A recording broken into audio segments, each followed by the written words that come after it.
Good afternoon. It's about 1 o'clock p.m. Wednesday, December 8th, at the start of this show. As per usual, my name is Jared. My last name is Malat. Okay? So there's my name. There's how you say it. And I use Blue Sky. Very seldom. All things considered. Jesus, that's going to piss me off. So let me mute. Let me turn my phone up. Yeah, my phone don't normally make noise, so the fact that it's making noise is frustrating me. So airplane mode it is. Okay.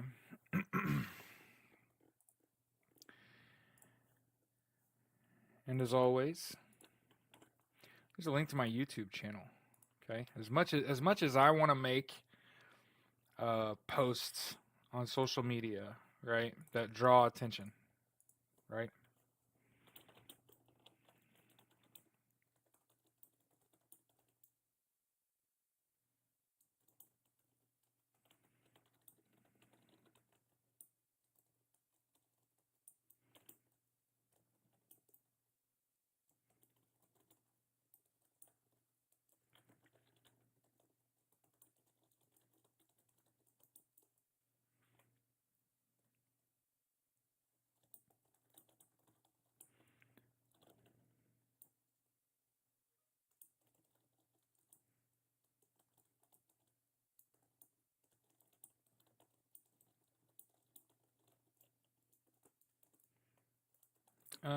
And then let's see here. When I go to YouTube, I go to my channel, I go just as waiting room. Make sure you like the live broadcast. Make sure you share the live broadcast. Okay. Okay. I'm gonna share the link, and then we've just been using these hashtags. Okay. Stop project 2025. Hate it. Election 2024. Let's see. YouTube podcast.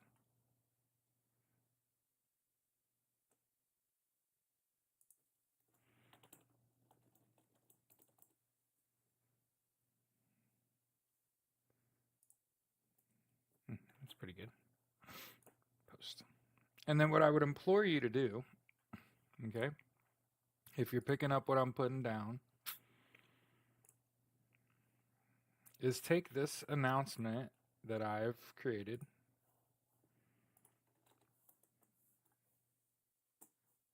post it somewhere, let people know. Here's the relevant links, right? How to find me on social media, Blue Sky, my YouTube channel, where I host this live, a link to a post I just created that says I'm live. And what we do here is we discuss the news from a news and politics from a left-leaning perspective. I live in Indianapolis, Indiana.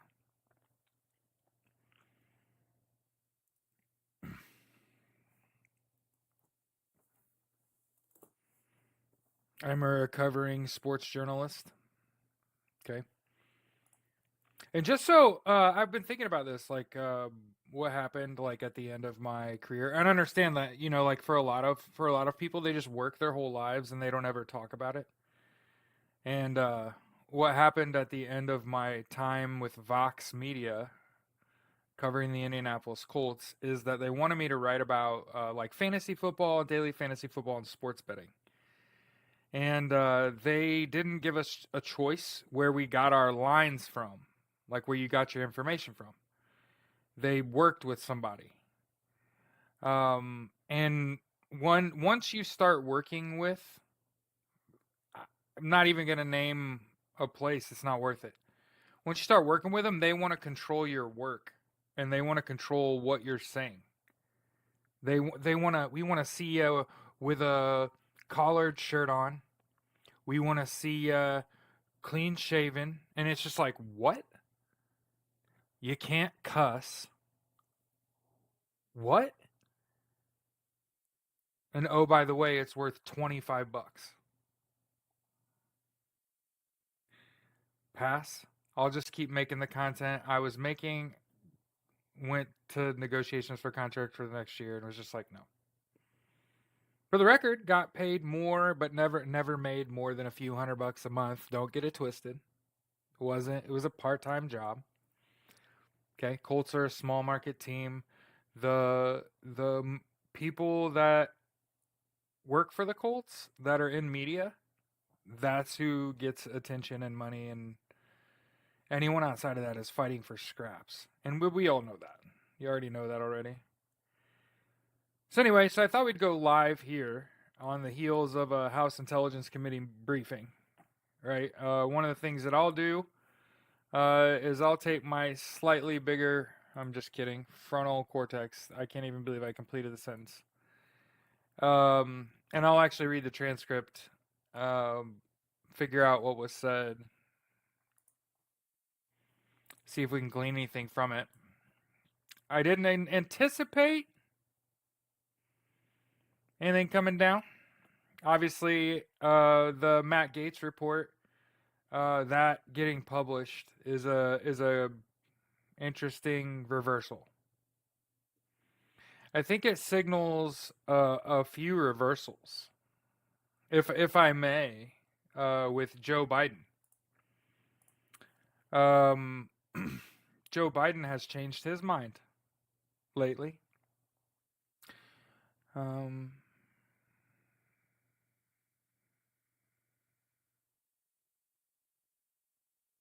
I wanted to point out like things that are going to have an impact on our relationship. Okay. And that's when you start taking the sides of rich people, or you start taking the sides of corporations, right?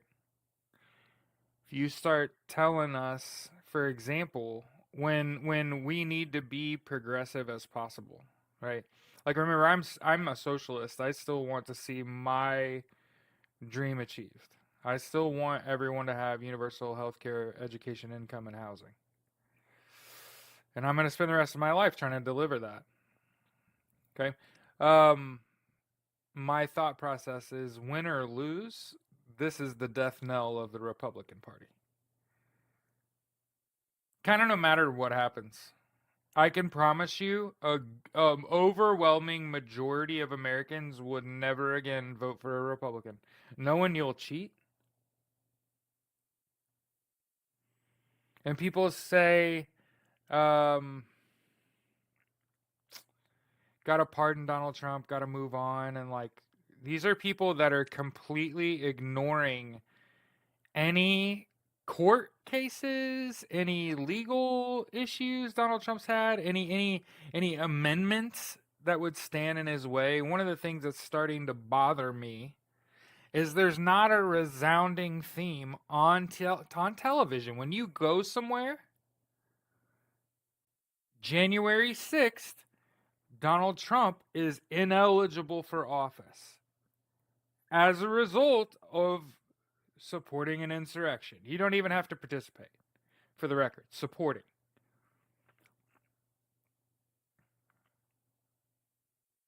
Remember, I'm still saying, like Jamie Raskin said before the election, if the voters don't do it, we're just going to do it on January 6th. And that's tell Donald Trump that he's not eligible for office. And also want to point out, Jamie Raskin, if I'm not mistaken, is aiming to get the top job in the Democratic Party. So him going for that job and saying those things makes me seem like Jamie Raskin's going to stand on business kind of no matter what the fuck happens. Right? But remember, where we live is in reality. On this podcast, we became self-aware a long time ago. We are sentient beings. And we know that Donald Trump passed Executive Order 13848, which requires within 45 days of every election. By the way, so remember how I've been saying, hey, It's Donald Trump and his little MAGA friends that cheated in this election. What do you bet? Every election. Did you see the words come out of my mouth?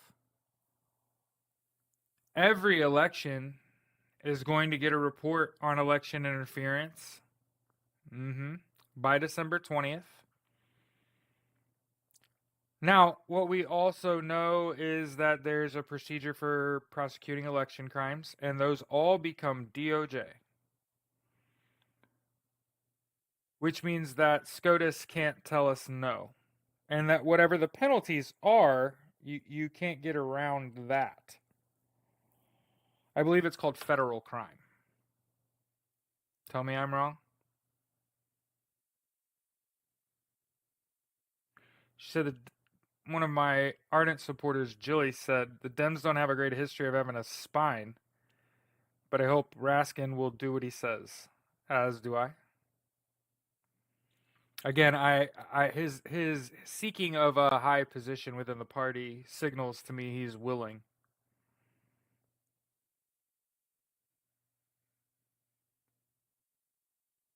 You know what I mean? And a lot of people out there are saying, Jared, if they use the 14th Amendment Article 3 on Donald Trump, this just means we get JD Vance, and that's not fucking true. Because you would have to use the 25th Amendment on a candidate who's ineligible. So again, it's like people are willing to dip their toes into the law, and they're willing to say stuff like, oh, they're not going to hold the 14th Amendment to him. And what evidence do you have for that other than it's never fucking happened before? I'll wait. If you can show me where the party running the election. So keep this in mind. The party running the election, who just certified the election at the Electoral College level, cementing the crime. The crime has happened.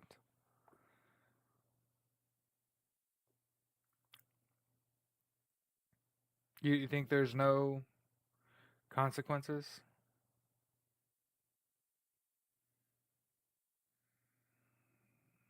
You got to remember they're all beholden to Donald Trump until the bitter end. You got to realize all those executives at all those news. Rupert Murdoch, actually, I could just boil it down for you. Rupert motherfucking Murdoch. Rupert Murdoch is why Donald Trump got $15 million from ABC. He is owner of owner of the parent company Disney. This was shoveling money your way, brother. Donald Trump made some promises he had to keep. He had to invest in. Keep in mind, the 15 mil doesn't even go to Donald Trump's pocket. 1 million of that goes to his attorney. So I'm willing to bet his attorney needed to get paid or she was fucking out. He had to get a large enough fucking settlement that he could cover the transfer costs. Tell me I'm lying.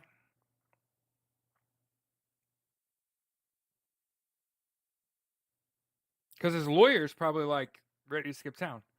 But yeah, Rupert fucking Murdoch is why he's one of Donald Trump's longest friends. He loves him some Donald Trump. And you got to understand who owns the media, like billionaires. You know what I mean? The problem is they get to control the narrative because they're controlling the fucking paychecks. You remember, if you've seen the newsroom, that was kind of the trouble. Is you either get like shitty leadership, spineless leadership that doesn't stand up for you, you know, or they treat you wrong.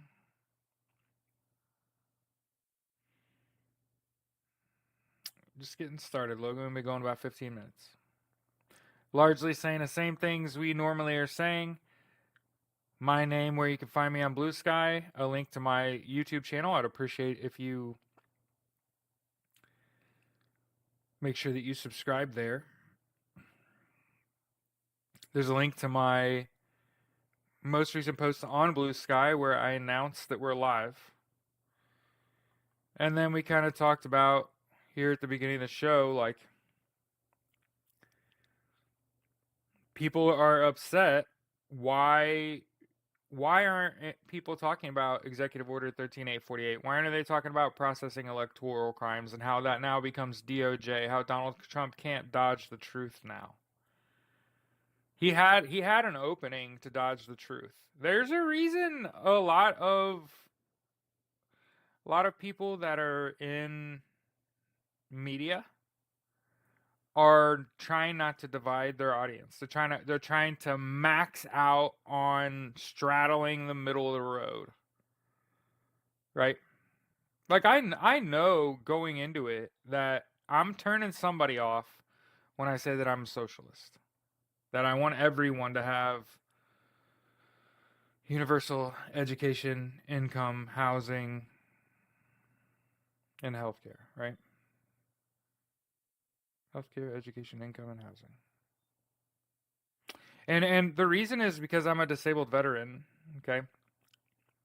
And for the better part of a decade, when I came home from the Marine Corps, I thought that my battle buddy had killed himself while we were in active duty. And in 2018, his wife contacted me after his family failed to basically make him an honorable Marine and have him buried rightfully. And she came to me and said RJ was murdered. And now, after refiling for my benefits through the Warrior Project, I get enough money that it covers my fucking mortgage. So now, I get free healthcare from the VA, socialism. I have gotten an I got an education already. I have a degree in graphic design. I'm getting VRNE. They're going to pay for this data analytics degree from Purdue largely. They'll pay more of it than I will. So there's education. And like I said, I get enough from the VA that it pays my fucking mortgage, income, and housing. So because I get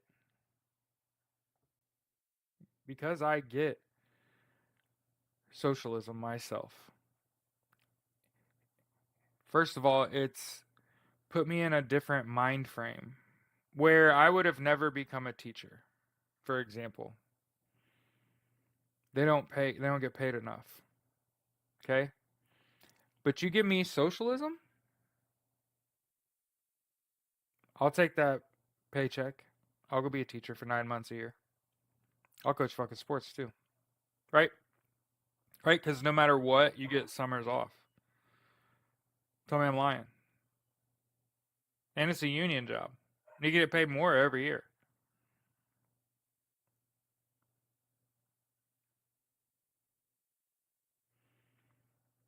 I have more education than the people calling me delusional, and I debate with facts, and I actually don't care to debate anyone. You're just wrong. I'm correct. I sleep like a fucking baby. What do? You know what I mean? Most of the people that don't agree with me, you look like shit. You can't sleep at night. You can't sleep at night because you see no path forward. Or you could understand like a lot of people's fucking jobs are on the line, and I can promise you, as one of those kids that like, I kind of thought I'd end up working for an agency. Hell, I may end up still. I'm a little old. I still have like an awful lot of respect for those people. You know, like not big on police, right? Remember I told you guys like right after Donald Trump, right after election night, the police were at my house within 72 hours. Why? Because I started posting shit on social media. I stopped using Facebook, started using TikTok. They thought I was a ringleader. When in fact like I'd been fighting them the whole time. I just like had a pretty good I thought I was doing pretty good on Twitter, and I got shadow banned by Elon Musk and had to start all over there. And I loved Twitter the most, mostly because like you got the news the fastest, right? Um, so part of the reason I fucking hate Elon Musk forever is because he ruined two of my favorite things, right? SpaceX. He ruined space exploration. Why, you ask? Because he's stupid and he's pursued projects that are not pushing space technology forward. And you say, well, you're not an astronaut, Jared. And I would say, neither is Elon Musk. And the reality is that a reusable rocket is only a relevant piece of equipment if there's not radiation when you land on Mars, which is ultimately, I don't know if anybody's ever talked about that. That's what he's trying to do. Elon Musk is trying to hoard as much money as he can so he can fund this Mars project, which is basically going to funnel poor people to Mars and say, y'all can go build a colony there. And they're going to put all the poor people there. And guess what's going to ultimately fucking happen? Radiation. Everybody's going to die. And pretty quickly, too, like 2 weeks. It'd be a fucking horror film. Mark my fucking words. Because unless this motherfucker goes to prison, he's basically going to get unlimited money and do that shit. And if you've never seen Wall-E,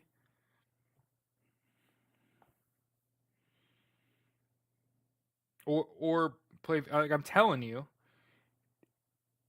Elon Musk is a dirty gamer, right? He's just a dirty gamer. He's played the same kind of games I have. He's seen the same kind of movies we've seen. The difference is that he is a fucking narcissist and he thinks he can make anything happen that he wants. And we're largely just going to watch. Unless, like I said, we talked about it at the morning show, like I think that we are not talking about all the fucking kids, yeah, all the fucking kids that grew up in this country was having to do fucking shooter drills, active shooting drills, their mental health not being fucking addressed. And at some point in your adolescence, you get introduced to the fucking Fight Club. And then you find out MMA is wildly popular. And then you go to high school and you keep getting in fights and you graduate barely and you go to college barely and you get to college and you fight and what happens? You got a whole generation of fucking kids with untreated mental health conditions who took up fighting as a hobby.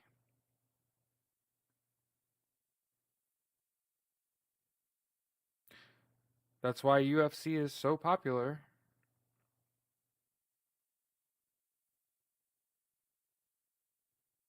Yep. So one of the resounding theories, like I said, that's absolutely a conspiracy theory, 100%. Mhm. Mhm. Just like we've been talking about, we got to get all this shit out of the way because we can't do this when we go back to Twitter. We're gonna get our shit banned. Okay, so we got to get all these conspiracies out of the fucking way on the table, so everybody knows how I feel about it. Okay. Apparently, there was a House intelligence briefing, right?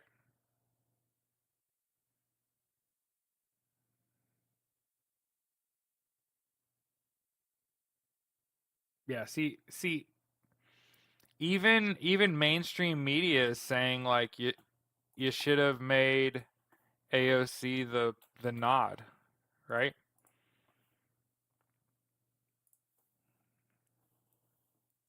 By the way, MSNBC saying the Connolly nod was a missed opportunity. Just want to throw that out there.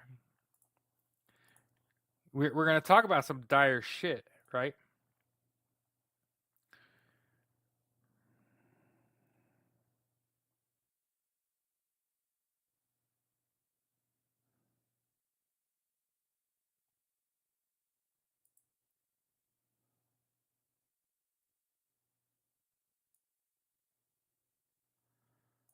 Okay. So I'm going to post this. I would encourage you to read the comments. It's also a link to the live um, briefing, which is on TikTok, by the way. Speaking of which, people are starting to get a little antsy, wondering when the hell are we going back to TikTok live tomorrow. Okay, that briefing's over with. Okay, I want to read this comment. Okay, and this is like in my opinion, I'm guessing that what they're saying is true. So you can't take this with a grain of salt. I'm just reading the comment because it felt like they summed the whole thing up in a paragraph. And if it's correct, hey, you got the fucking cliff notes up front. We're all welcome. Savvy? There's a lot of talk on the driving forces behind election interference, such as foreign nationals donating money, information wars waged by China, Iran, Russia, North Korea. They are calling it war specifically. And expand on the definition a bit, which is serious. They mention cyber warfare as it pertains to election interference, but don't really expand on what means of cyber warfare beyond misinformation campaigns, fake actors. There's no mention of actual ballot counting interference, nor of the statistical irregularities. It really does seem like they're setting the groundwork for that topic to be brought in the spotlight, however, maybe. There is mention this should be raised as a nonpartisan issue. Okay? Yeah. So we're trying to, I don't know if y'all have caught it. I'm trying to have these heavier conversations while we can, knowing we're going to have to back the fuck off a little bit, go a little softer. My mods are going to have to be a little more, no offense, I hate to drag you out into the middle. Y'all going to have to be a little more vigilant, block motherfuckers. We can't. So it's starting now? Well, remember, I said the kickoff to the apocalypse was Joe Biden pardoning Hunter Biden. So, and understand, Ms. Valerie, NATO Article 4, that was the Romania report. That was 10 days ago when they used mixed munitions. You don't have to declare Article 4. They could have been already doing that. Yeah. If they talk war, Article 4, Article 5, wartime powers. I've been saying it. So this is what happens when you do your motherfucking homework, right? And I got birdies. I got birdies too. And I got you to help me. We got 15 people in here. Second show of the day. It's about 1:30 in the afternoon EST. Okay. But yeah, we're talking about mentioned Russia multiple times. Could they be setting up the stage for an announcement, though? They just asked if the witnesses felt they should be investigating credible claims of election interference, and the response was a resounding yes. Hey, I'll put it like this. Go read the comments, yo. Go read the fucking comments for yourself. It's an experience. Hey, I'm learning. Hey, I'm not a lawyer. I'm not political science. I had nothing for you until I listen. I don't know if we've talked about that enough, but I actually was the bartender at an A-list comedy club here in Indianapolis for a year called Morty's Comedy Club. That's now Helium, and they're not in the same location. Agree, Brasher. I'm trying to temper it, so I'm talking about me. I'm sarcasm. If you can't cut it with a knife, it's not worth plating. That was fucking good. I'm on fire today, so y'all better just look out. I don't even remember what I was saying now. I had me hyping me up. Fuck. Never mind.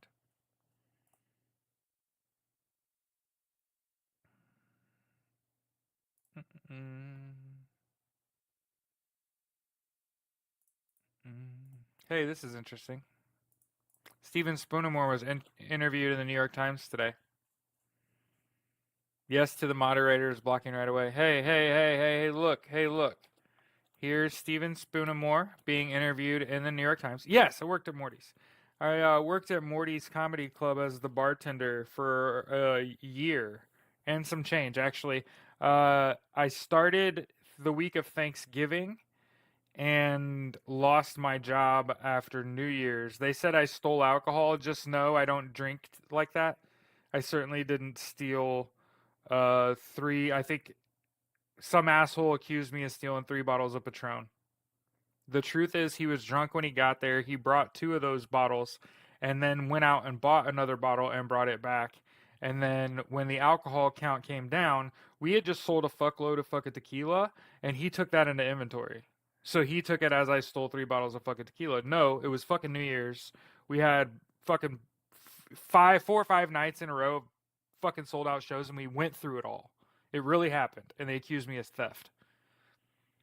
No, I made $3,400 in fucking tips in a week, bitch. That's what really happened. Anyway, so after I got fired with coin in my pocket, I was like, I want to get into comedy.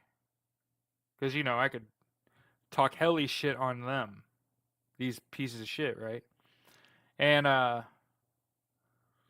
so I've been up handful of times, probably like 6. But I don't have an ego about it. I don't know that I'm funny. I don't know what I'm writing down and actually trying to be funny with. I don't know if it's going to hit. So I have probably like 30 minutes of original written material from the start of my comedy career. Like, I didn't know what I was doing. And I can admit that. And over time, watching the greats, and we've talked about comedians in this podcast. We've talked about my love of comedy. I'm a big Hicks fan, Bill Hicks. I'm a big Doug Stanhope fan, big George Carlin fan. Rest in peace. Okay. On October 21st, we watched what amounts to a fucking Klan rally at Madison Square Garden, reminiscent of a 1934 Klan rally. And that's why we know each other.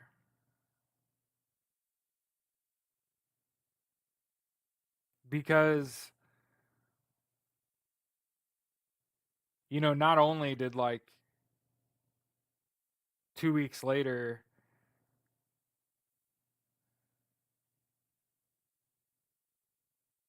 yeah, I just, um, but because of my life experience, because I worked in a comedy club and I was the bartender at a comedy club and I had to be there on open mic night too. And so I just got to hear like 30 comedians a week tell the same jokes every week and have an ego about it. And think every week I'm going to go in and do the same fucking set. Now I get it. There's this resounding theory in the world that people say all the time, and it's be afraid of the man that's mastered with single punch, not the person that knows 10,000 punches. That's the dumbest shit I've ever heard in my life. As someone who's literally fist fought for a living, I worked armed and unarmed security at music venues all over Indianapolis for over a decade. The more you know, the better. The more you'll be able to defend. Because mostly you're playing fucking defense, trying to not get hurt. Because I gotta fucking do this for the next 4 days. Okay? So, watching that shit at Madison Square Garden was disturbing. Disturbing enough that despite TikTok being Chinese owned, one of the things that has always bothered me, and again, you're hear me soapbox about shit like this. Racism fucking bothers me.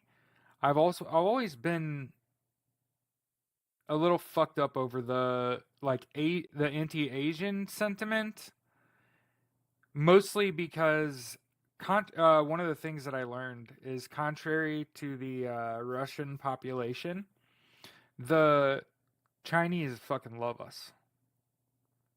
The people, their leadership. BRICS exists though. Um, remember, Joe Biden did go to China and shake that man's hand. So, and like I said, within a week, they made a pretty significant military announcement. Logan said, "As a New Yorker, it pisses me off what happened at Madison Square Garden." Yeah, I think a lot of people that day. That's why I think he lost. That was on election night. I kept going back to the thing at the Garden, and I was like, "Nah, nah." They picked the wrong team. Wrong team. He picked the wrong team every time. He got a guy in there that was like I think he's like a big APAC donor, AIPAC donor. The bald guy that was talking about these fucking illegals and shit, and it was just like, yeah, nah, he turned people off. Like people canceled their fucking Republican Party membership over that rally at Madison Square Garden. I'm almost positive. If there was a 10% chance that you were gonna vote, it went to zero. Tell me I'm lying. Say like, nah, man, nah, man. We live in a super fucking racist country where half of the population voted for Donald Trump, and it's like that's not even fucking true. That's not even close to true, and it's dangerous. Let me explain. Before you consider the fact that Donald Trump cheated in this election, did you know that less than 1/4 of the population voted for him? I'm going to make it even harder for you to wriggle away from me while I hold you down and smack you in the face. Half of the population did not vote for him. 1/4 of the population voted for him, and 40% of the electorate voted for him. So only 40% of the people that could vote for him voted for him. And that's before you consider the fact that he cheated and cheated like a lot, dude. So I'm thinking several million votes as we stand right now, and it's probably a lot worse. So let's just call it 10%. Let's just say 7.7 million votes. Obviously, I also showed you the smartelections.us data from this morning. Sorry, I keep banging my knuckles on my desk. I'm trying to back up, so I'm not doing that. Sorry. How much hair swing? Oh, she won all 5 swing states. Mm-hmm. Yeah, it's called ballot drop off. It just it's proof in the pudding. And it's in all 5 swing states. And smartelections.us is a bipartisan report, which means all that information has definitely gone to all those agencies. And like we said, people are starting to catch a drift. You know, we talked about, at least on this show. Same with me, Julia. I agree.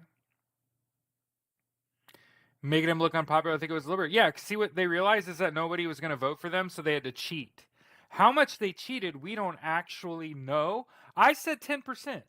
I said 10%. That's enough to safely let Kamala Harris win. Who gives a fuck beyond that? But it's at least 5. It's at least 5%.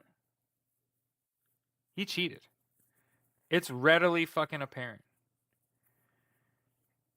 Hey, guess what? I don't think this House Intelligence Committee briefing was planned. Cuz guess what? I didn't know about it. I would have loved to know it was coming. I would have, you know what I mean? But my wife was like, I want a sandwich." And I was like, "Okay, I'll make us sandwiches." So I made us burgers and fries. He cheated. Oh, it's here. Like I said, one of the things that we like to do on my live news show is show you, here's smarter people than me. Okay? Smarter people than me.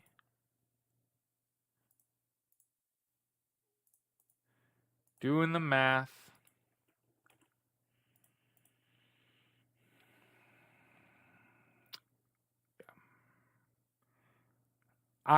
I think Donald Trump was far. Look, oh, okay, let's back up. Let's back up. Let's back up. Let's back up.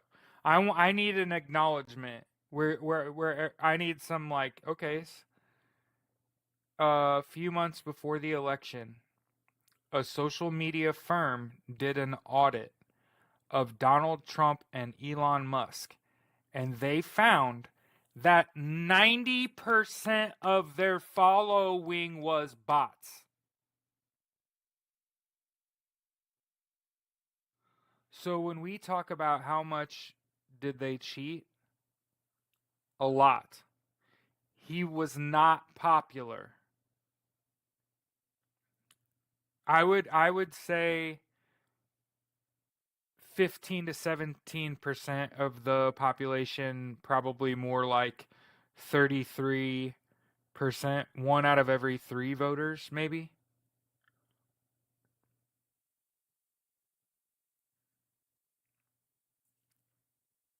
May Anderson said I only found out about the House committee thing from a TikTok comment on TikTok.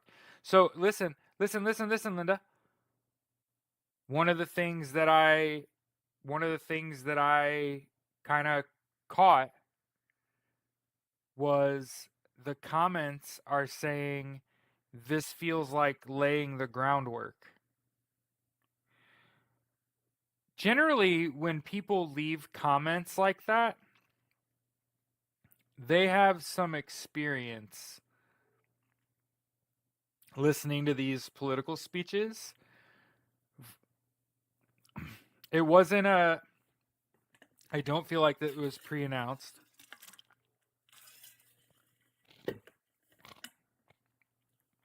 But they were definitely asked. And so, yeah, I gave you the. Did I not do it? No, here. Here's the press release. Okay. From Smart Elections. This came out last night.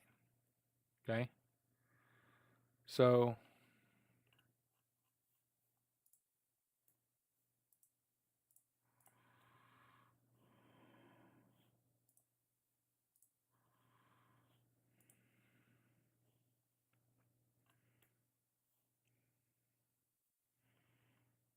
okay.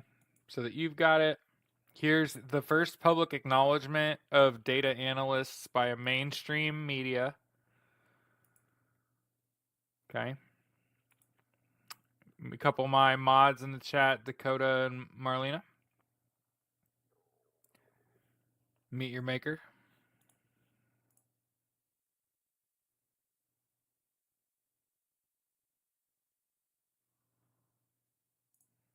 Okay. And I'm kind of looking around. By the way, I'm looking into Patreon.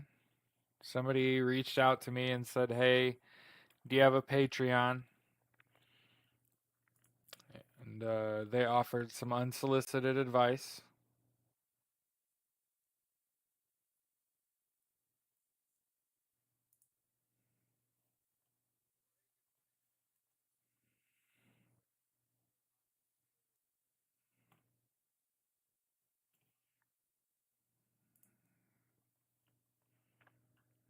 One's unfolding. They always open with a summarized introduction. So I hate to say like, damn, it feels good to be a gangster, but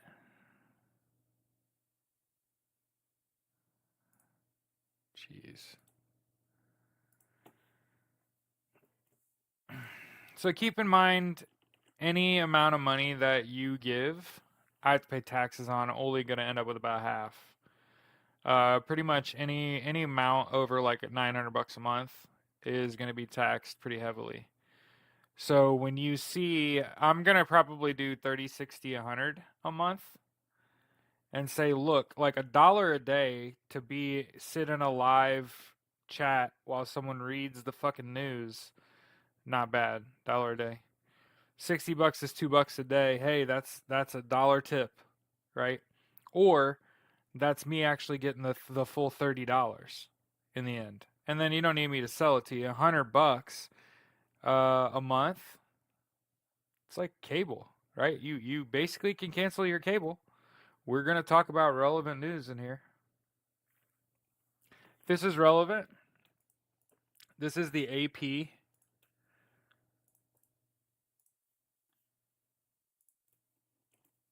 Yeah, yeah, yeah, yeah. He's got a healthy amount of evidence that the public is gonna know about. They're gonna put it all out there. Like I said, the thing about Democrats not having a fucking spine, like I'm telling you, there was that 48-hour period where it was like Gavin Newsom, Barry O, Cory Booker, like the heavyweight men in the fucking Democratic Party, like sacked the fuck up and were like, hey, like,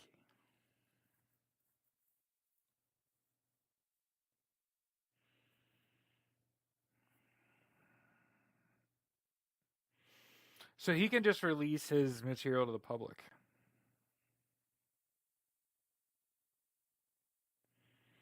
You know, we called it Justice's waiting room for a fucking reason because we was sitting around. Anyway, that is important because Andrew Tate is guilty of child trafficking, and so if he can get $3 million seized from him, that's good. That's good. And sex trafficking. Andrew Tate's a piece of shit. Jordan Peterson's a piece of shit. Joe Rogan's a piece of shit. Who else do we need to fucking add? Okay.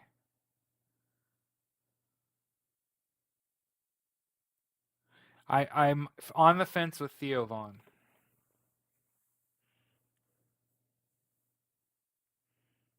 Yes, Logan. If Donald Trump gets inaugurated, that's the end of the American experiment. I'm more cautious about the House committee thing being a soft landing, as I do think this might carry on for a while. I'm going to be wrong. No, I agree. It is going to carry on for a while.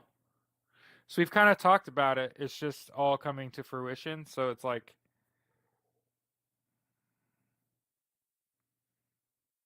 yeah, sure, Dakota, cool. But here's what I think. Here's what I think about money. I don't want $2. I don't want five. I don't want 10. I don't want 15. I don't want your money. Savvy? It's just like that. If you look at me and you say the most I could give you is 2, 5, 7, 10, $15, keep it. The people that become Patreon supporters, I want them to think of it like the Atlantic is $30 a month. So if the Atlantic's $30 a month and I'm gonna get on here every day, right? And I'm doing all the stuff I'm doing and my behavior not only isn't changing, but I'm probably gonna end up working harder once there's money involved. I don't want the people that I'm working for to pay me, right? I want the people that have the income to pay me, right? That see what that dude's doing is fucking important. And when you start taking the 2, 5, 7, 10, $15 off people, those are the people that need it. I don't want that money. I'd rather not do it. Remember that. Money ruins fucking everything. Fucking everything. But I feel like if I don't like what's the right thing to say? Take the right steps to turn my platform, I'm going to be forced at some point to take on ads. Take on shit I don't want, right?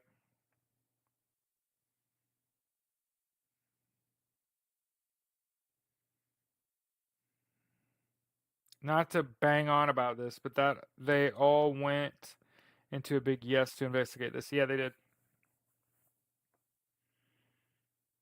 They can make it free. It is free, right? Two 90-minute live shows a day plus what I'm currently doing on social media. And the way I look at it is I put up a Patreon with pretty high thresholds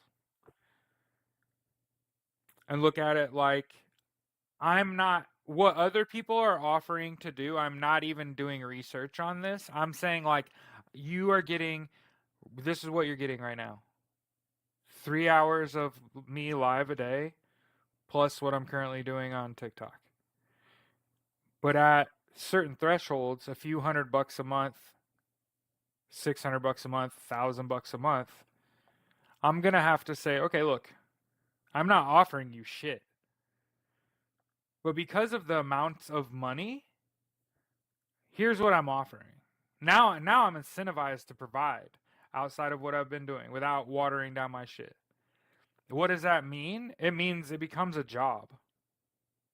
It means I'm now doing 2 morning, 2 afternoon. That's doubling my to 6 hours live a day. That's a full-time job right there at 6 hours a day. At 4 90-minute shows a day. I'd have to probably push the morning show too, because I gotta get time frames right. But once you start talking about money, you immediately have to change. You can't stay the same. You're staying stagnant. So it's like once you even consider money, there is labor required.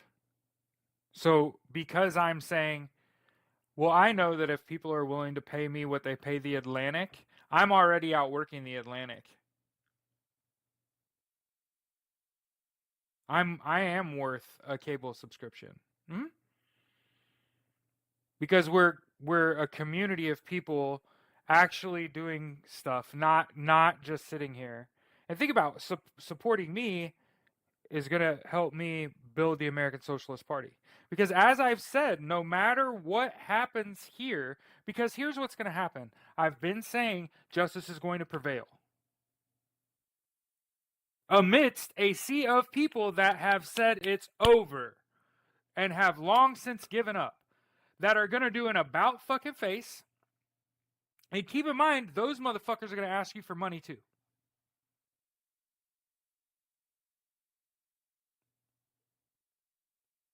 And me, instead, that I will sell hope. You goddamn right. Because all that's going to happen the rest of our lives is we are going to have to deal with the consequences of climate change and wealth inequality and fucking racism. And you could pick an order of how you want to fight them, but we're going to be fighting that until I die, for sure. For sure. So I would also say, how many white cis males do you know spitting socialism, fucking combating racism at the top, combating wealth inequality at the fucking top, right? They kowtow way too fast. Usually they're religious. Will tariffs be involved? Jesus fucking Christ, Joanne. If I have to tell another fucking person about tariffs, I mean, there's a reason I'm going back to be a teacher, because I'm betting you dollars to donuts I end up teaching fucking night school. I can just see it happening, and me being there fucking 6 a.m. to 10 p.m. until I fucking die.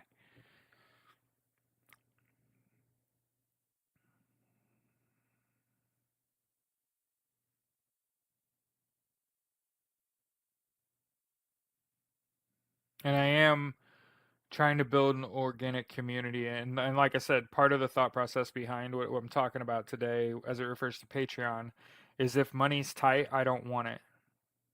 Savvy? That's why I'm not on Twitch, because it costs like $5 a month, but you end up getting like $1.70 out of the deal. And it's like, I would rather not even fuck with Twitch at all. Savvy?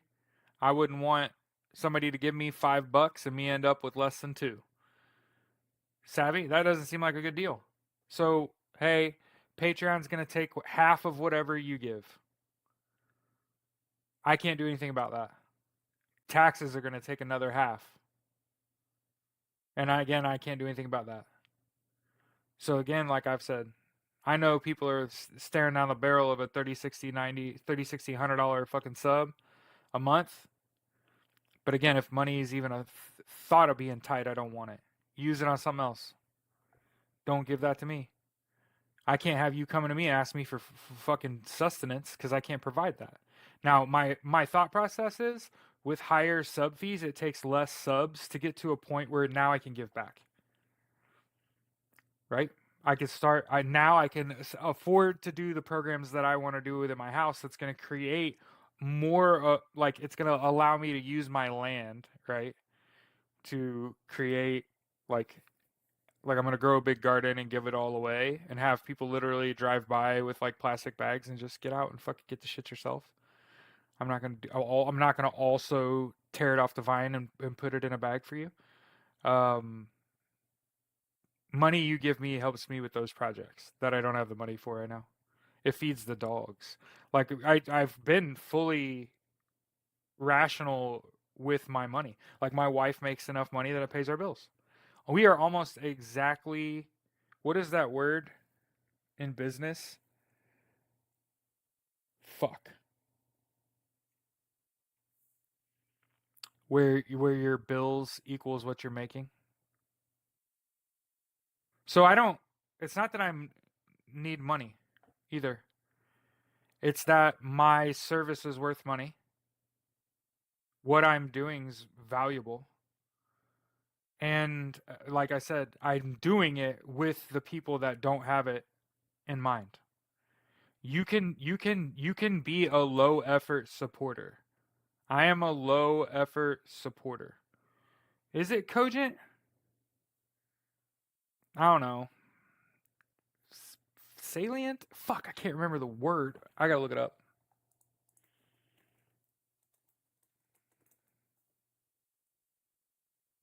It's not salient.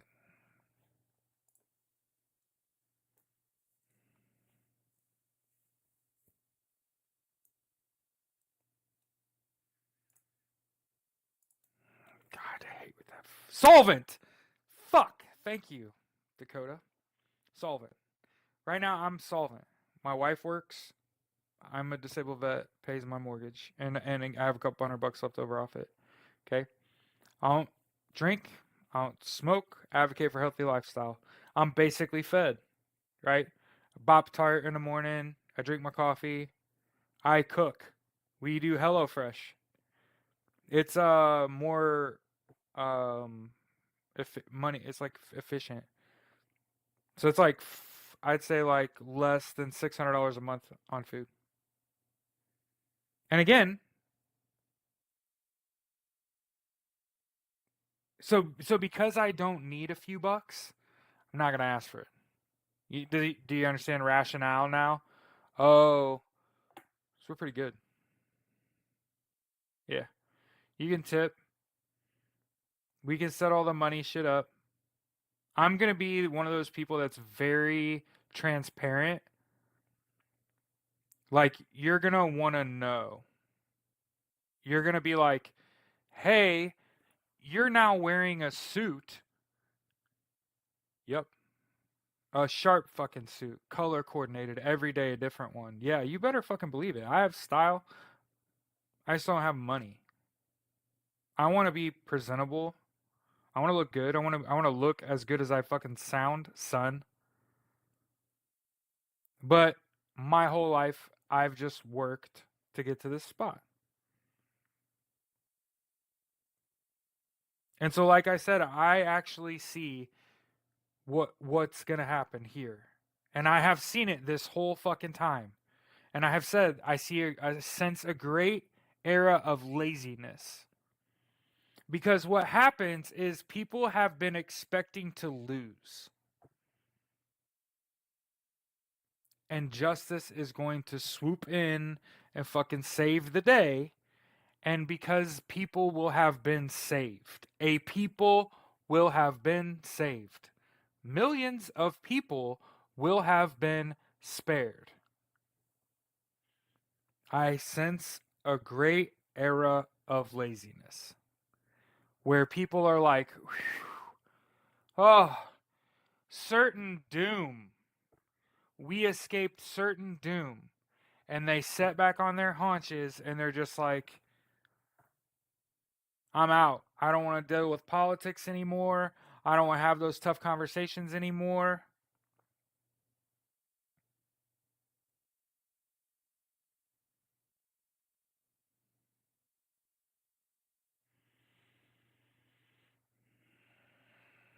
I hit a tipping point. my wife and I, we you we made a lot of bad decisions, never had to pay any consequences, and one day we decided we didn't like each other drunk anymore. This was before we got married.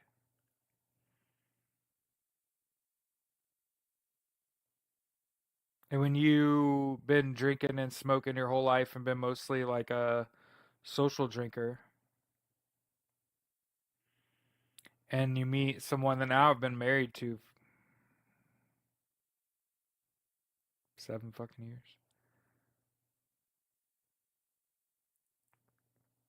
So at one point it was a pack of cigarettes a day. At one point it was booze every day. Bottle of Makers a week. Before that, I was captain. Always liked the dark liquor better because you didn't need as much to get fucked up.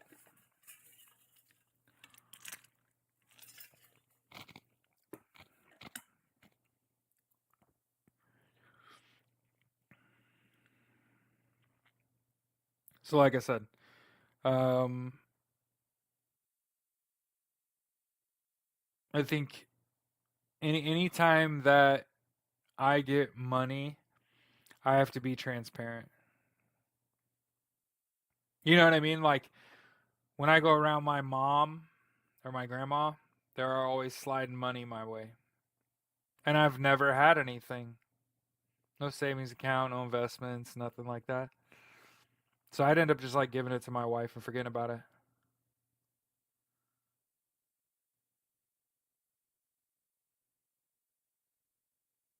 Oh yeah, Patron. I could drink a Patron all day, especially if it's cold. Now, obviously, I haven't really drank in years. I did drink when I kind of realized he ain't winning.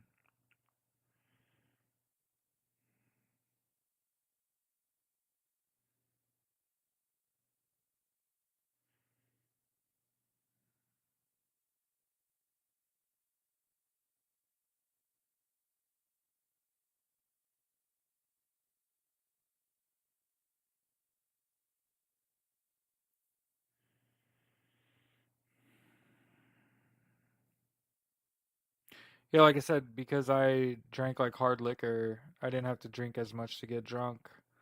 But there towards the end, it was just getting to the point where, my wife and I, we're a young couple, we're in love, we're wanting to like be around people and shit. And like you get into, I think my now mother in law got a DUI, actually.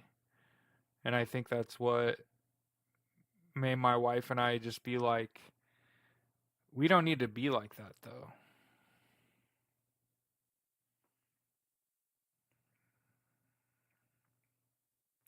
And cigarettes, we quit. I quit cold turkey after COVID. So it was getting to the point where I was smoking a pack a day. But it was also getting to the part where I was starting to feel it, like I on my insides, where I was just like, I don't feel good. Um, like always coughing and hacking shit up, and again, one of the things I have to say at like 41 years old, now that I've like outed myself as a socialist and started a fucking podcast and talking about the news and politics, you're surely to be in more danger. But I just want to point out that I'm perfectly healthy. I have no known health concerns. I'm not in any danger that I know of. I don't even get like nasty comments. Like not even on and for the record, the reason I don't get nasty comments is one, my commentary is intelligent, and two, I have fucking USMC in my profile, and I can see when people view my profile, right? Because you can see when people view your profile, and you can also see when they like leave comments and shit. And so part of the reason that I don't get like all the negative shit is because bullies are pussies. I don't know if anybody ever told you that. They run into like a real one and they get real quiet and they just start listening, right? Because when you look at my content, like most of my content isn't 200-300 views shit. You know what I mean? Like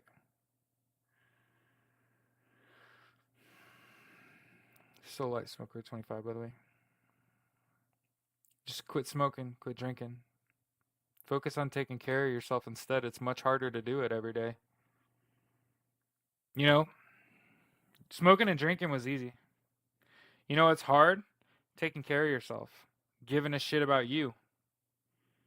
You know, realizing like, as I get older, as I gotten older, I went from like being religious and just being like, oh, I'm gonna die and go to heaven, so I don't really give a shit.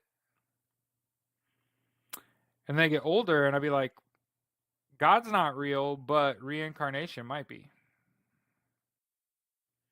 So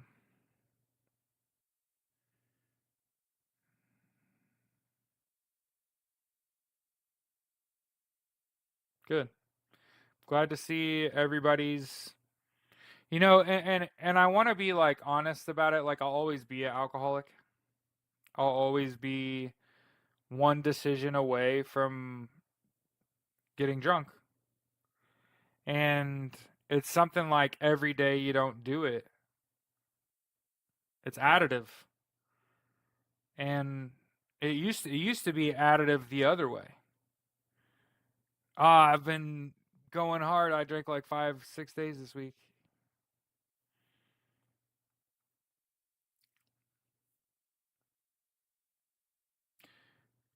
It used to be I would get to a venue. So I'd work all day. This was when I was in college, when I first got home from the Marine Corps. I worked 6:30 to 2:30. So I worked the Sam's Club at 71st and 71st in Michigan on the northwest side of Indianapolis. I worked at a Radio Shack kiosk. Mostly I worked with like business owners. So those are the people that were coming in and they could like get a new phone and shit. That's who my clientele was. But I was getting off and my boss would come in and she'd work like 2:30 to close or whatever. So she actually let me have full time and she wouldn't even work full time for the record. And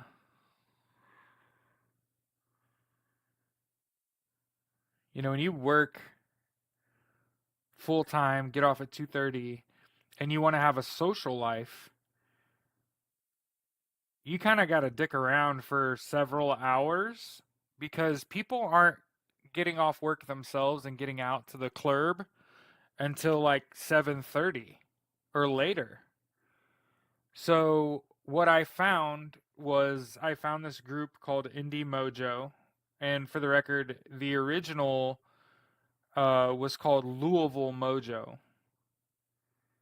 and it was just a social networking website.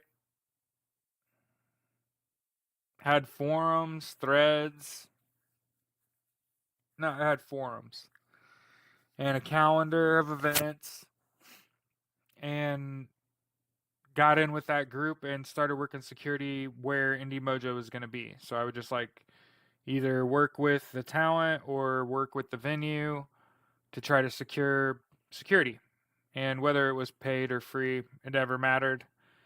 What I was more trying to do is get the band here on time, get them set up and playing reasonably on time, and then keep people off their fucking gear long enough for them to get the fuck out and not have any problems.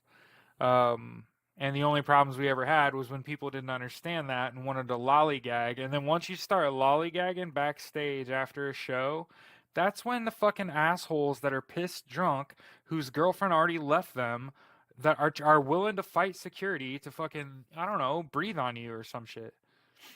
And I'd have to fold up a musician into a fucking ball and throw them in their truck and get the fuck out of here before you get yourself beat up by this dipshit in a puffy jacket.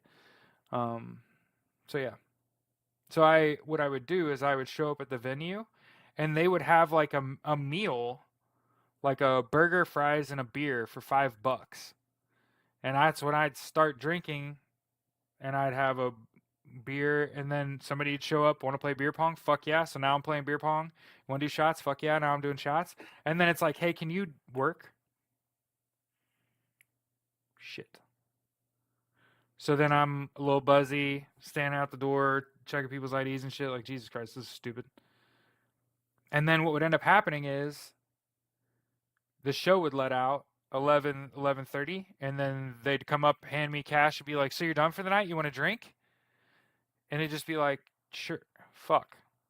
Yeah? He's handing me $250 for 4 hours. I guess I'm going to fucking party. And so it wasn't, and I think the least I ever got was 150 for 4 hours, and worked all over Indianapolis. And it was always like that. I'd have a drink before just to get the fucking edge off. You got to realize I'm fist fighting people that have been pounding fucking Miller Lite all night, right? I gotta, you know what I mean? These knuckles gotta get fucking tough, right? So I'd have like a drink and a shot, and then nothing's gonna happen for several hours. Like, you know what I mean? Wear all that off.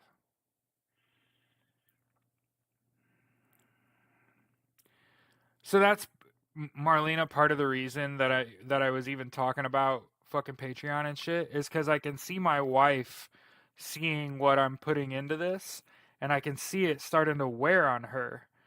What you're doing is so fucking important, but like we have bills. Eventually, you're gonna have to like get a job. This is gonna have to make money, one or the other. And when it's always been like that, not from her. It's just society. Period. Anything that you do consistently, hey, that needs to pay, or we need to do something that pays. Right? You know, one of the things my wife said is like, why not just go get a job as a news anchor? And it's just like, well, then there's rules, right?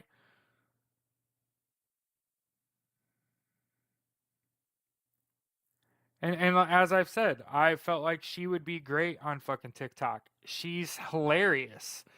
Like, I'm telling you, I'm calculated. Okay? I could write some banger material. My wife, though, she could just walk onto stage, catch somebody's shirt out of the corner of her eye, and ruin that person's life. And that, my friends, is not a skill that you can fucking teach.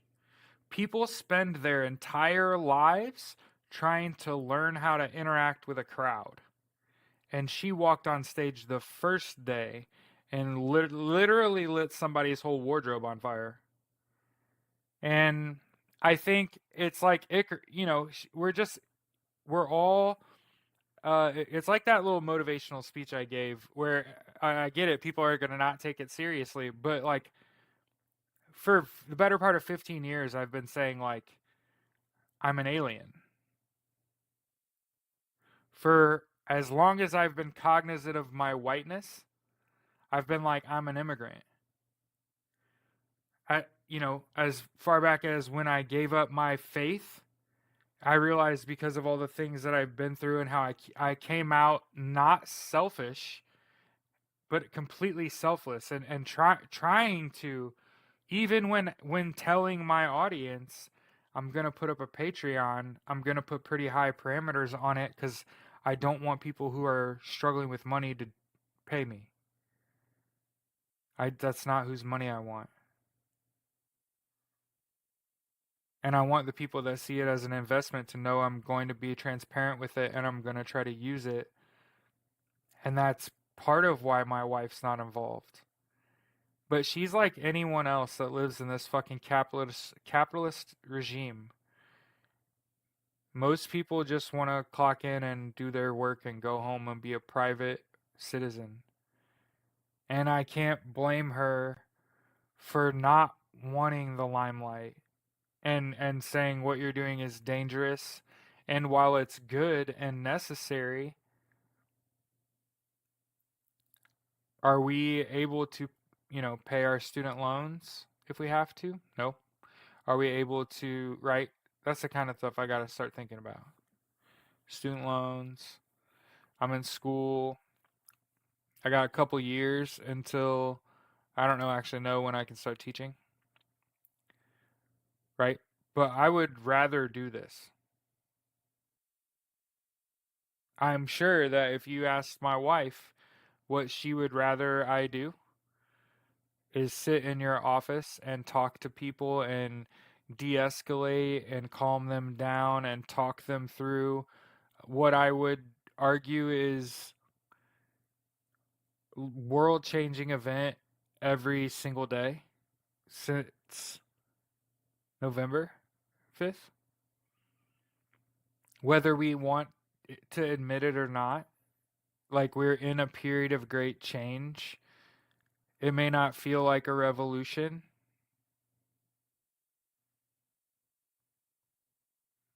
but that again, that's just because the hands of justice have not they have not completed a full swing, and we're just getting the wind coming off the hands of justice. We're not even close.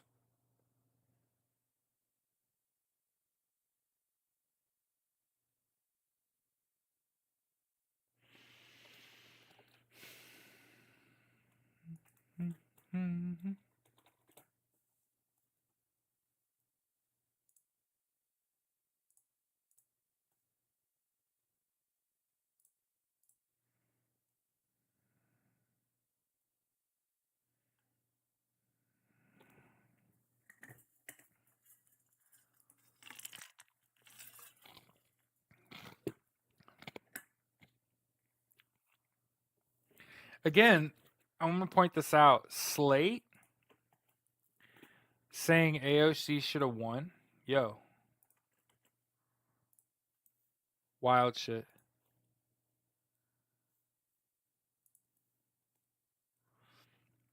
That's two different news orgs that have put on. I'll do it. I'll get in there. YouTube Studio.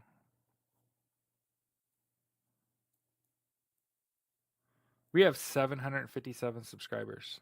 390 in the last 28 days.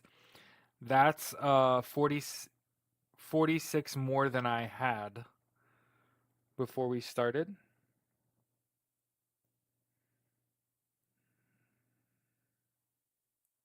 Earn.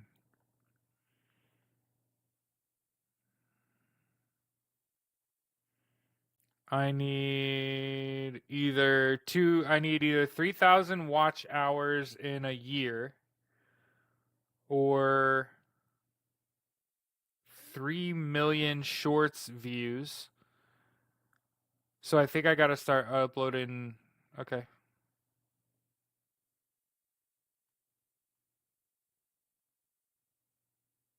I need 1,000 subscribers to get ads.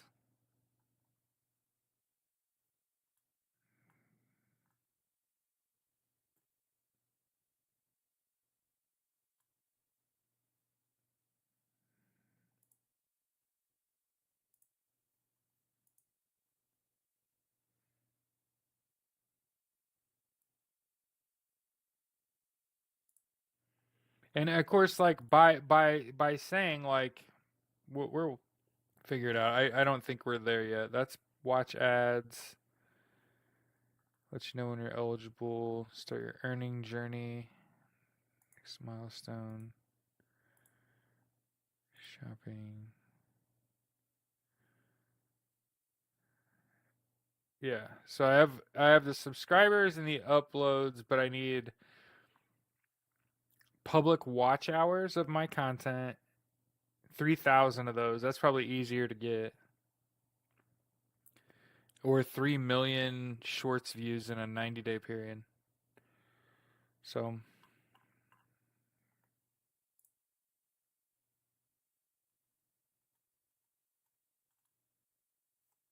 okay.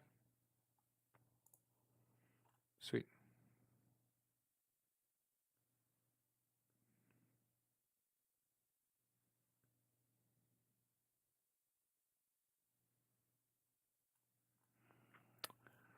So, I think it was asked in the in the Discord. Like I think somebody said, Jared, you're in the military. Talk to us about like mental toughness. Um, in the first 2 months of boot camp is spent tearing down all of the ways in which you interact in the world and building it back up how the Marine Corps would have you behave. Stand in the position of attention. Good morning, sir. Right? Seeing service as something you get to do. Right? Being a joyful servant. Right?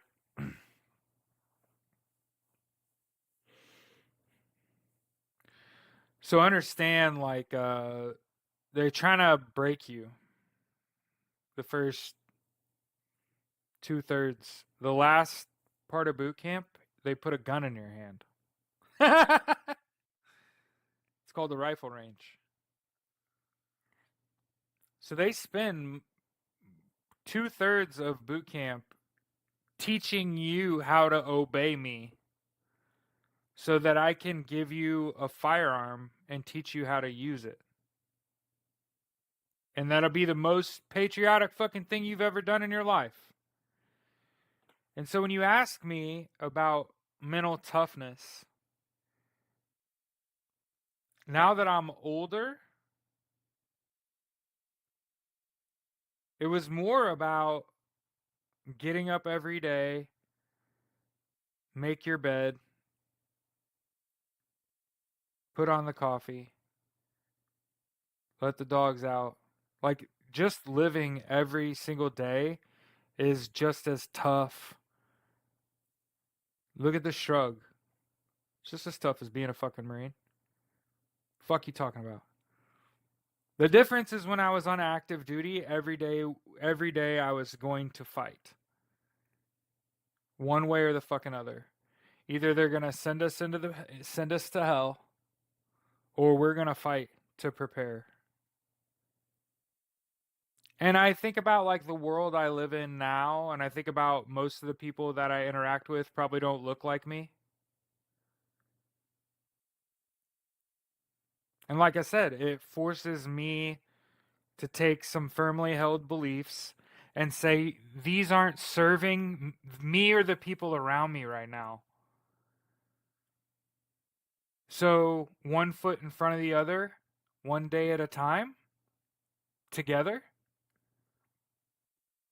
try to make as many good decisions as you can a day, every single fucking day, and understand that for many of us, that will not be good enough.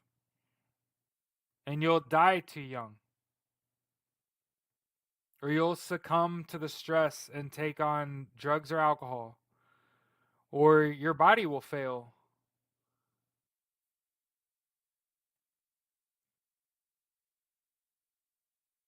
So you want some fucking secret on being mentally tough? It's just show up every fucking day. I've interviewed fucking NFL players. People are at the height of fucking what it is to be an athlete in the United States playing in the fucking NFL. You know what Pat McAfee told me? You know what? Well, there's a tight end. You probably don't give a shit. Availability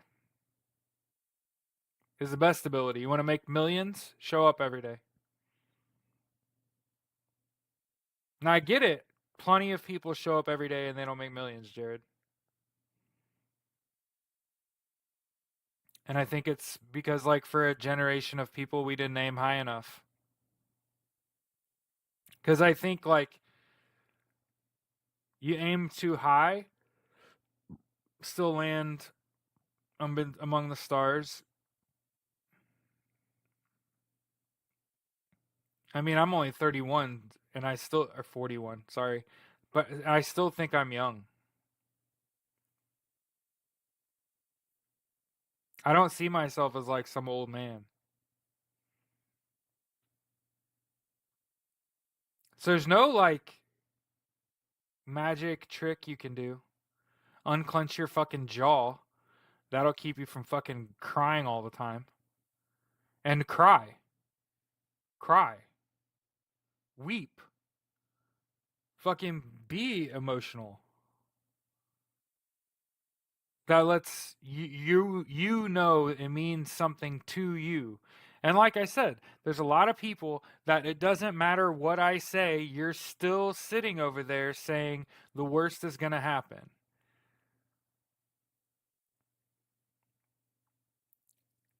And all my content is built on justice will prevail. So I don't even know why you're here, because it doesn't seem like my message is getting through to you. I told you that for the last 45 days, every major agency in the United States, all those ones that Donald Trump hates, they've been doing their very best to fucking bring him down. And that report hits a desk on the 20th, if not sooner. And then there's even another document about prosecuting election crimes. So you even know how those crimes will be prosecuted. And you still think he's taking power. And despite the 14th Amendment, Article 3, despite Jamie Raskin, who's going for a top Democrat position, saying, if the voters don't do it, we're just going to do it. So what do you think happens then? Because it seems like the cards are on the table. Here's the hand. What? And you're still doom and gloom? I can't fucking help you now. Like, yeah. Okay. I can't convince that small part of you then. It's just you want to wipe the smug smile off my face that I've been living with my entire life. This is how my life has gone. I'll see something, I'll say this is what it is. Nah, I don't believe you, man. Okay. It may not be right now, but one day it will be. All right, man. And guess what? A whole bunch of people have had to come back around and be like, you know what? You was right about that all that time. Yeah. Now I'm just live. Now I'm live. You can't do anything about it. I'm in your face every day talking about reality, what's really happening right in front of your face. No bullshit, no filter, no corporate master. Nobody telling me what to do. And again, I want to make sure we talk about it. Like I had to put a little bit. We got to establish some boundaries. One thing I don't want, you should make a video. Go fuck yourself. You should make a video on my level, and you know what I mean. You don't see me telling other people what to do. Like make content.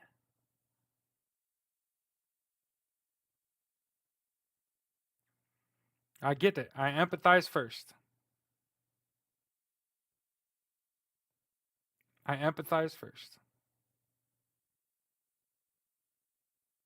But there are hundreds of thousands of federal government employees that want that motherfucker to go away. And I would just ask you, what is greater than a whole bunch of pissed off feds?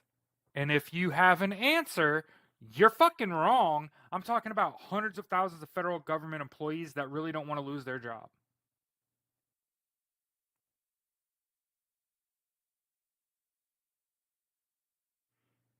So I understand. Oh, they keep dropping shit. They dropped it without prejudice. That was supposed to trigger the right, because they were supposed to see he dropped it and be like, we're 100% in the fucking White House. What you need to do, okay, is you need them to start spending the money they made off betting on the election. It kind of completes the whole, I believe it's called a racketeering, organized crime type shit. When you cheat in an election that you bet on and took winnings and then spent it, or take the winnings from the election, Elon Musk, and you try to use it to pay your SEC fine. Now we got some high level fucking crime going on here.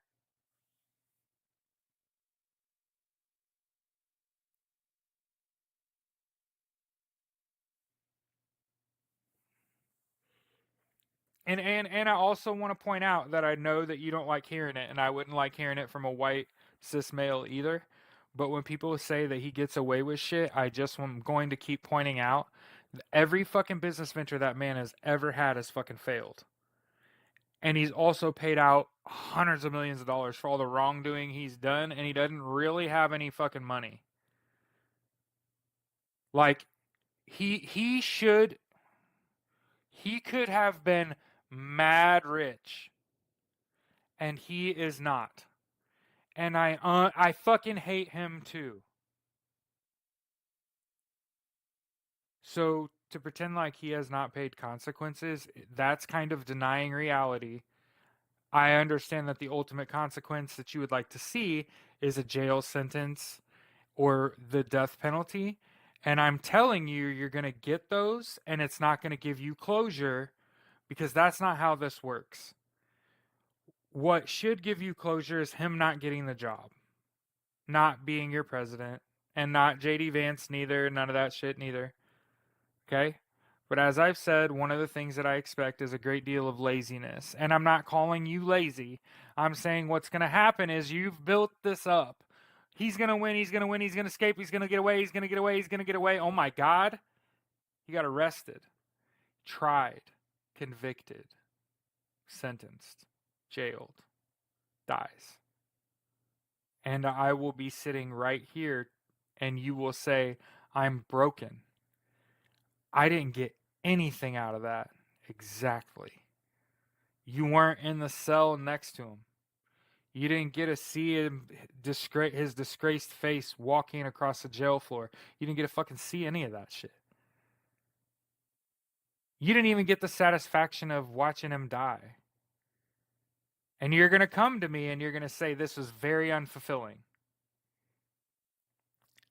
Wishing the death of another man and having it happen, it's not the superpower you want it to be. In fact, if you live your life the right way, everybody dies and you'll be alone.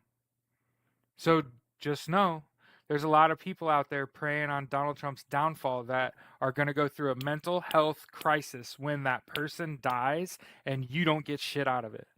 So just know, just know.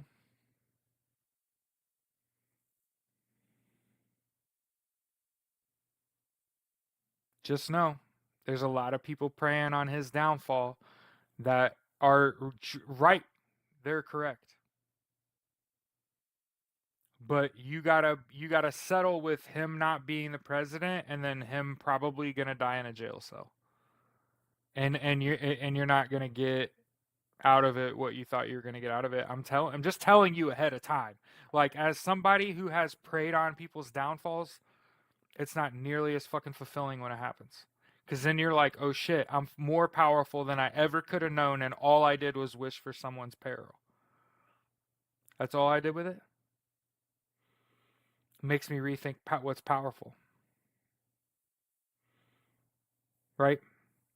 There's a reason that I say like 17 times a podcast, Logan. Control what you can control. Drink water. Get 8+ hours of sleep. This also means you got to do whatever allows you to sleep at night. So I don't know if anybody's ever told you all this. It's one thing to be like, get 8 hours of sleep a night, and it's a whole nother thing to like, whatever you do during the day has to afford you that rest. I hope that helps. Too many people just do whatever they can to get by. You'll never sleep. You'll never sleep like that. I did that shit for a long fucking time.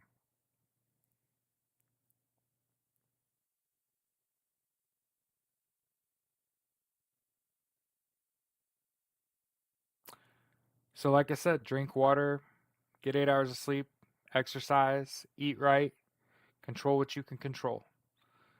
and know that you can do it right your whole fucking life and you are still going to die. Whether it's in a hail of gunfire or asphyxiate like the rest of us.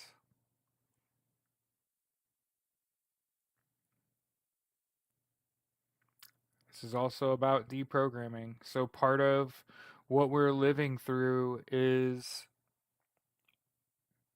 being made to feel the weight of your decision.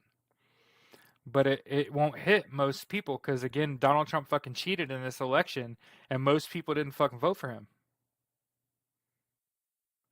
So the 17 or so percent that actually voted for him, the 33% of the electorate or so that voted for him,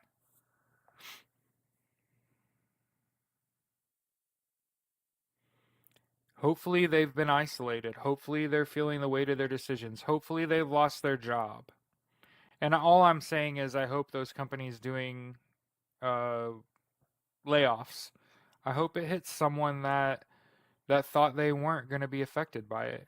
Why? Because I would much rather have someone be affected by it that like voted for it than not, than somebody being a completely innocent to it, right?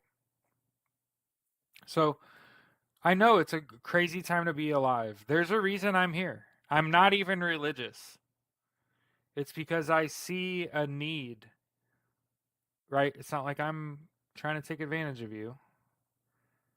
I see a need for someone that will calmly talk about what is actually happening in real life as we live and go through it.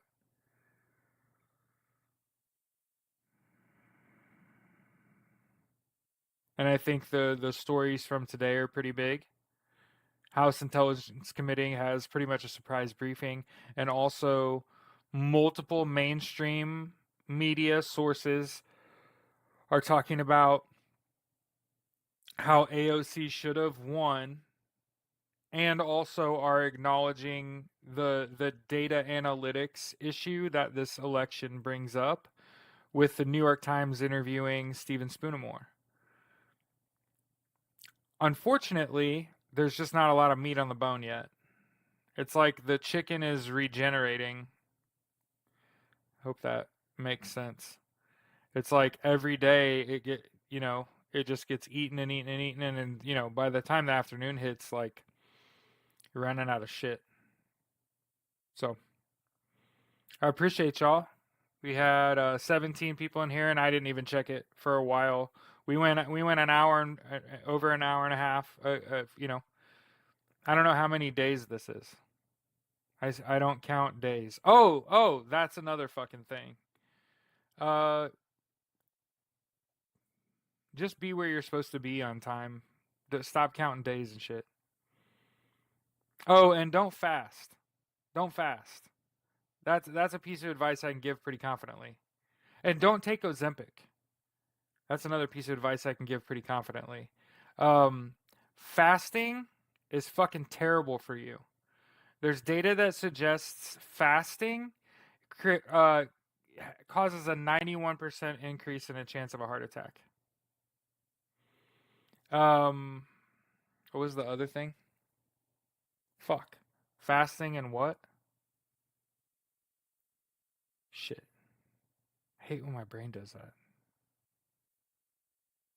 Fasting and smoking the reefer. Also, the Gates thing today. A stunning reversal. I just want to point out the trend of reversals. Chicken legs juvenile before it meeting. Yeah. Make sure follow increase progression. Yeah. Yep. Control what you can control. Focus on yourself. You have not taken care of yourself as well as you could have through this. Ozempic. Thank you. Ozempic, the trials are coming back on Ozempic, and it weakens the lining of your heart. And that's how you have you weaken the muscle lining in your heart, and that's how you have a heart attack. So don't take Ozempic. Don't fast. Treat yourself right. drink water, eat a healthy diet. Understand, like, this isn't me saying go vegetarian either. We do HelloFresh. So I'm only doing like one serving of meat a day. We're trying to put more servings of vegetables into our diet. That's why I'm going to grow a garden. So we can have like a homegrown salad for like midday because you need like 40 servings of vegetables a week. And so you can see how the truth seeps into my behaviors, right? The things that I do. Like this is water, right? Filtered water out of the tap. Okay. So, hey, I love y'all. I appreciate y'all. I'll keep working on this Patreon shit. I'll think about what you said. I'll do 20, 50, 100. And then I don't know about how to do tipping. I was looking while we were here. That's part of what we were doing. Like, either I'm not eligible for monetization or it's like an outside program. Here's what I will put. Because, like I said, I'm hesitant. It's like money is power. You understand that? Like, when I'm doing this shit for free, I don't have a lot of power. I don't have a lot of power. It's like whatever I have the energy for.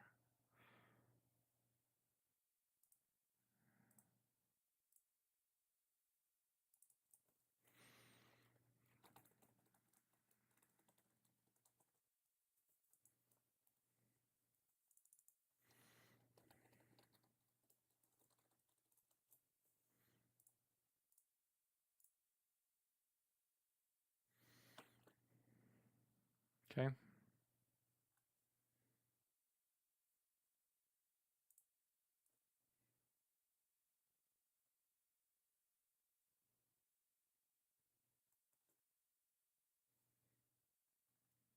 Up to 20 people.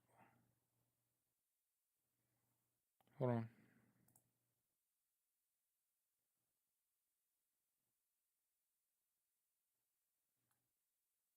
Okay. So, by the way, on PayPal, which is the safest way, by the way, same username as everywhere else. So, there. Sweet.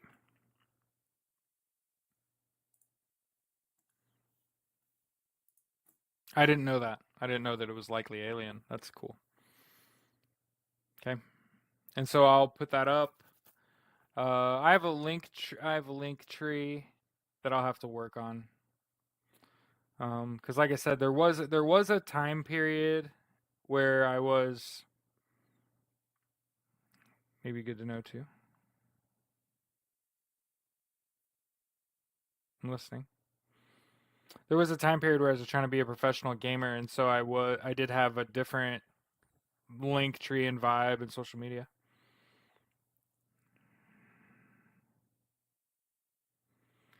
Yeah, Valerie, this fucking Age of Aquarius, man.